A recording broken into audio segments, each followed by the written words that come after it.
네, 안녕하세요. 유민아빠입니다. 2019년, 지금 현재 시점은 1월 29일, 장이 마감한 뒤에 밤에 녹화를 좀 뜨고 있습니다. 즉, 30일 날 올릴 건데, 제가 그 전날 밤에 미리 녹화를 뜨기 때문에, 이 동영상을 보시는 시점에서의 주가와 당연히 차이가 있음을 여러분들 참고하시길 바라겠습니다.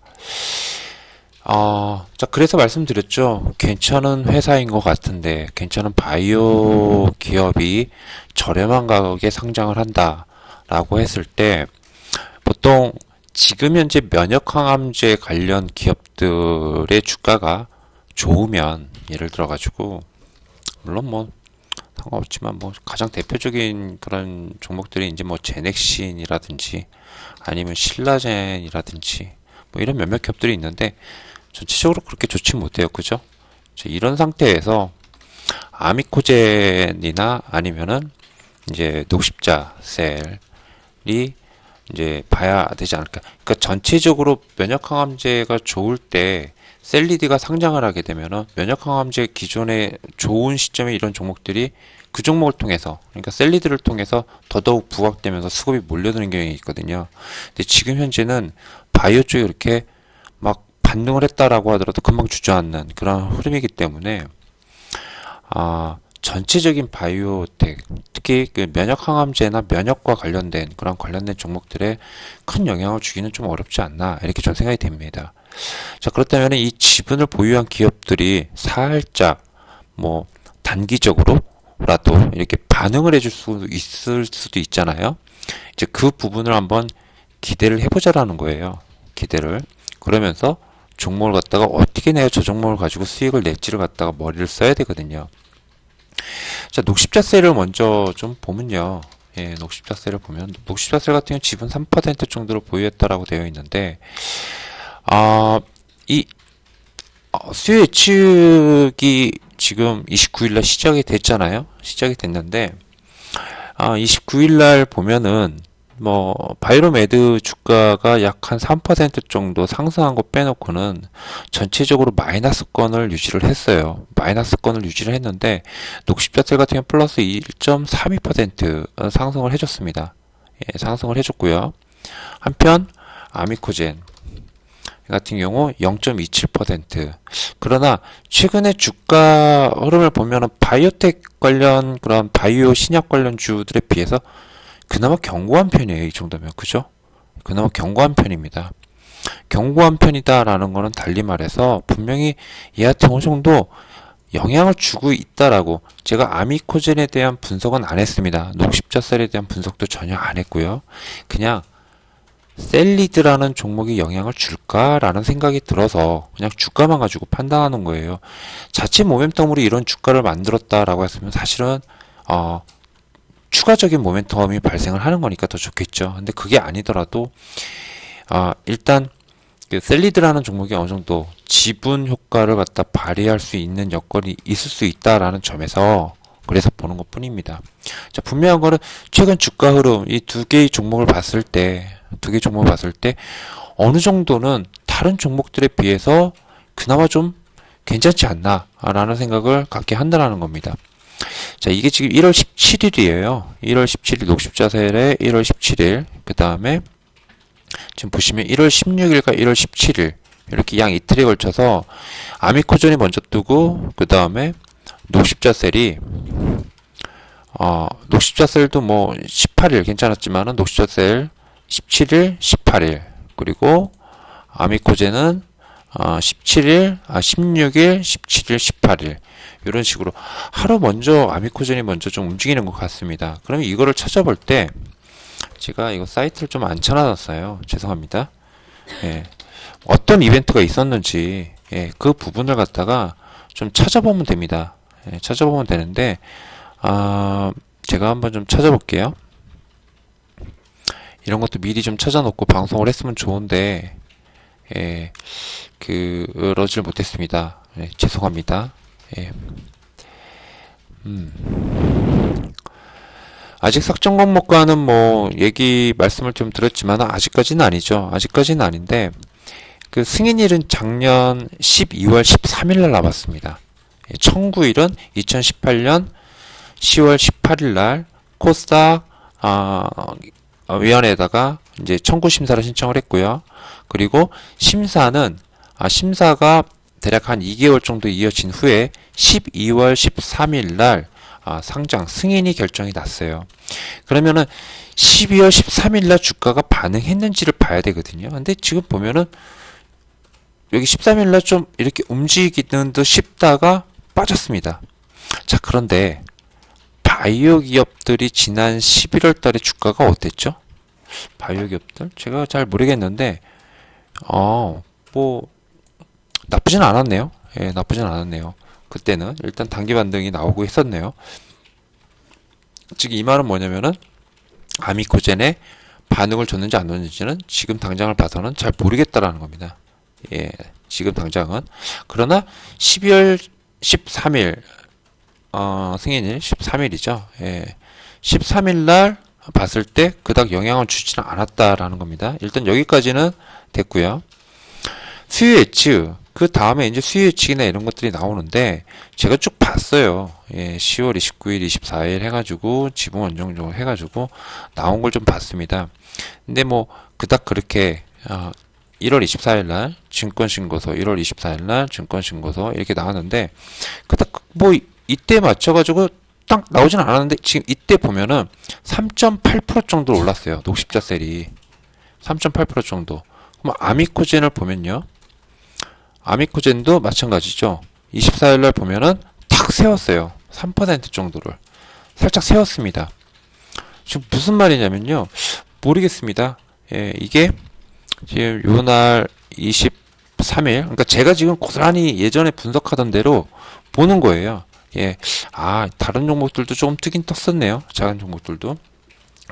그럼 이렇게 왔을 때 되게 애매해져요. 제가 이거를 지금 그냥 실제로 하는 거예요. 먼저 이렇게 보고 방송을 만드는 게 아니고요. 제가 이 종목을 봐야겠다 싶은 생각으로 본다라는 가정하에 그냥 제가 이렇게 보는 거예요. 그러면서 이제 이렇게 말로 떠들 뿐이에요. 예, 미리 본 거 하나도 없습니다. 예, 그러면 이거를 어떻게 해석을 해야 되느냐? 어떻게 해야 되나?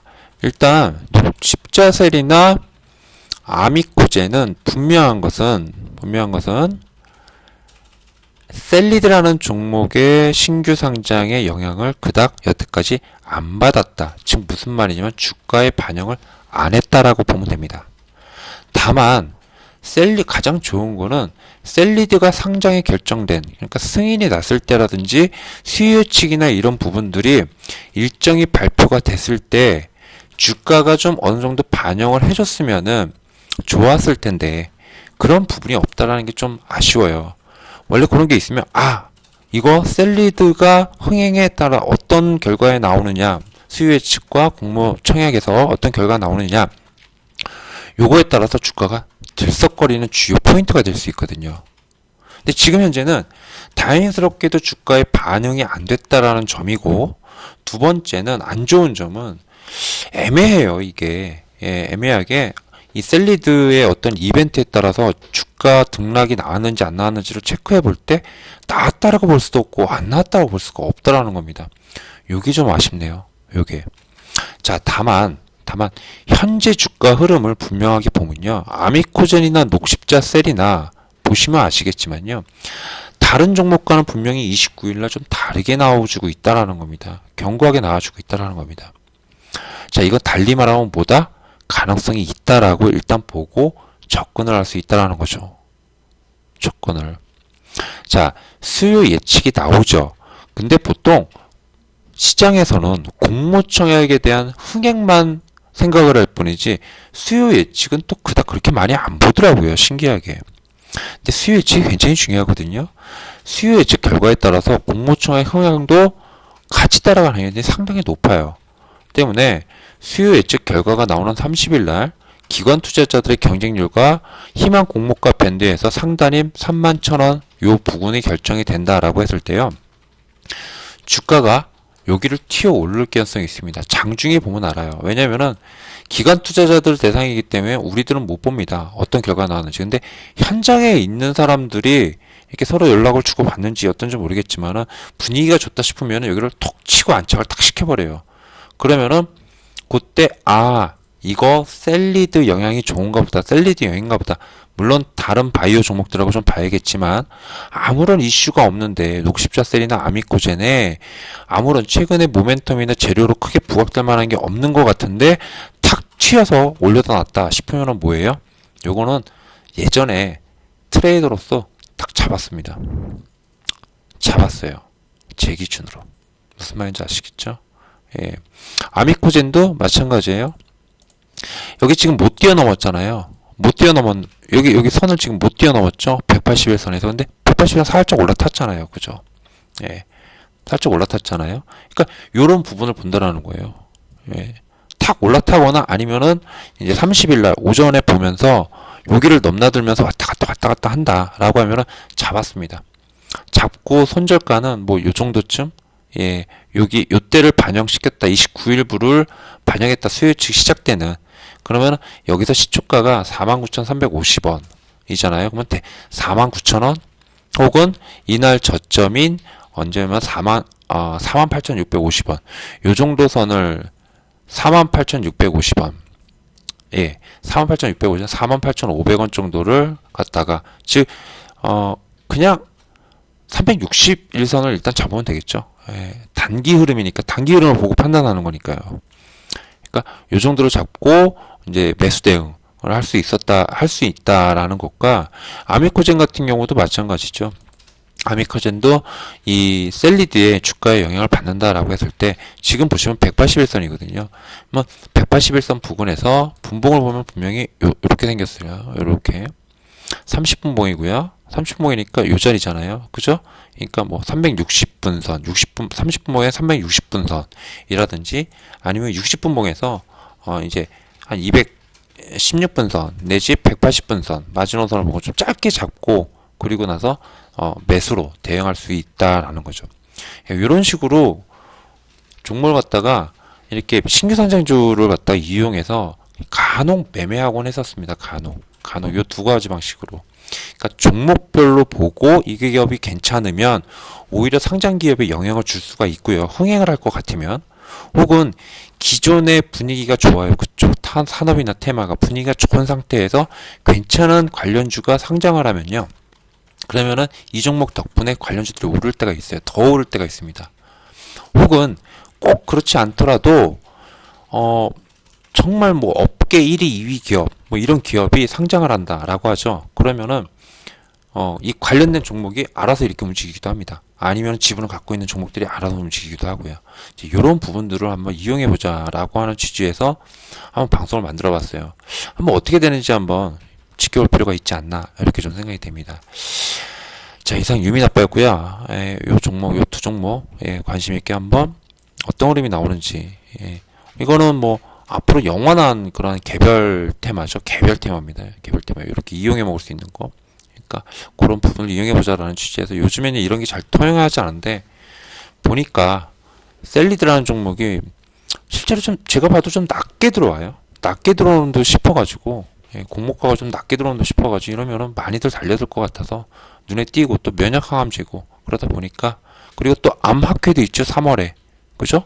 암학회도 있고 하니까 그런 이슈들도 있고 하니까 좀 불만하지 않나 싶어가지고 이렇게 제가 글과 그 다음에 동영상도 이렇게 만들어 봤습니다. 자, 이상 유민 아빠였고요. 다음 점에서 또 뵙도록 하겠습니다. 감사합니다.